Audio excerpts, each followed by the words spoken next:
ایک دفعہ کا ذکر ہے کہ ایک محل میں ایک ظالم بادشاہ ہوا کرتا تھا۔ وہ بہت زیادہ ظالم تھا۔ ایک دن وہ اپنے سپاہیوں سے کہتا ہے، میرے ملک میں بوڑھے لوگوں کی کوئی ضرورت نہیں، کیونکہ وہ کسی کام کے نہیں ہوتے اور پیسے کمانے کے لائق بھی نہیں ہوتے۔ جو 71 سال کی عمر کو پہنچے گا اسے پہاڑوں پر بڑھنے کے لیے چھوڑ دیا جائے گا۔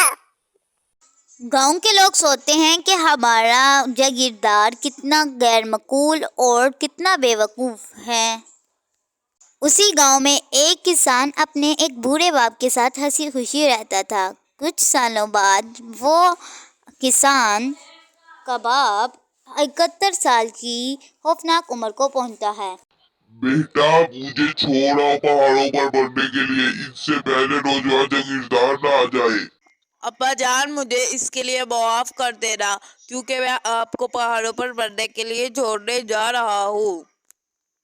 وہ آدمی اپنے باپ کو کندھے پر اٹھاتا ہے اور پہاڑوں کی اور چل پڑتا ہے۔ بیٹا آرام آرام سے چل رہا ہوتا ہے تاکہ اسے پہاڑوں پر جانے کے لیے زیادہ دیر نہ لگے۔ جب وہ پہاڑوں پر جا رہا ہوتا ہے تو آگے اتنا گھنا جنگل ہوتا ہے کہ وہاں پر سے کوئی آواز نہیں آ رہی ہوتی ہے، اس لیے وہ اپنے باپ کو واپس لے آتا ہے اور اپنے کچن کی اندر ایک گڑھا کھودتا ہے اور اس میں ایک خفیہ کمرہ بنا دیتا ہے۔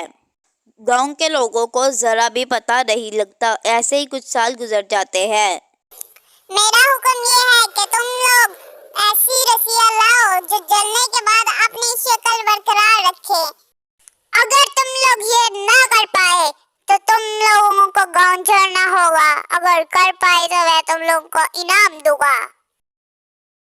وہ آدمی اداسی سے گھر جاتا ہے۔ تبھی اس کے ابا جان پوچھتے ہیں، بیٹا کیا بات ہے، تم اتنے اداس کیوں ہو؟ ابا جان، گاؤں کے جاگیردار نے کہا ہے کہ ایسی رسیاں لاؤ جو جلنے کے بعد اپنی شکل برقرار رکھے۔ اگر کوئی ایسا کر پایا تو اسے انعام دیا جائے گا، ورنہ گاؤں کو تباہ کر دیا جائے گا۔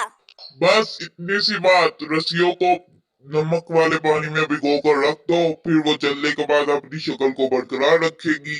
تم سارے عقل مندوں میں سے سب سے زیادہ عقل مند ہو۔ کچھ دنوں بعد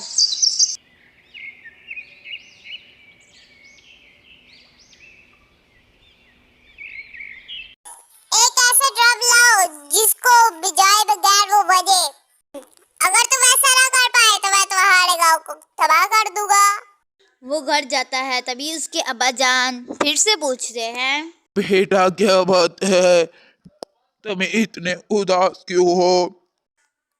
ابا جان، پھر اس نوجوان جاگیردار نے ایک خواہش کی ہے کہ ایک ایسا ڈرم لاؤ جس کو بجائے بغیر وہ بجے۔ آپ ہی اس کا کچھ حل سوچیے۔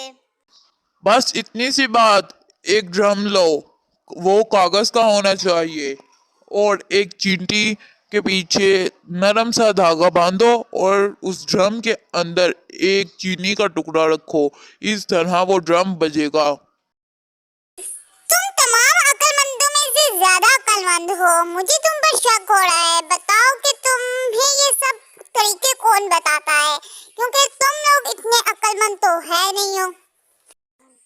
بادشاہ سلامت، میں نے آپ کے حکم کی نافرمانی کیا اور میں نے آپ کا قانون توڑا ہے، کیونکہ میرے ابا جان ابھی بھی میرے ساتھ رہتے ہیں۔ یعنی اس کا مطلب ہے کہ یہ سارے حل تمہارے والد نے بتائے ہیں۔ مجھے معاف کر دو کہ میں نے تمہیں کہا کہ انہیں پہاڑوں پر مرنے کے لیے چھوڑ آؤ، یہ کسی کام کے نہیں ہوتے۔ مجھے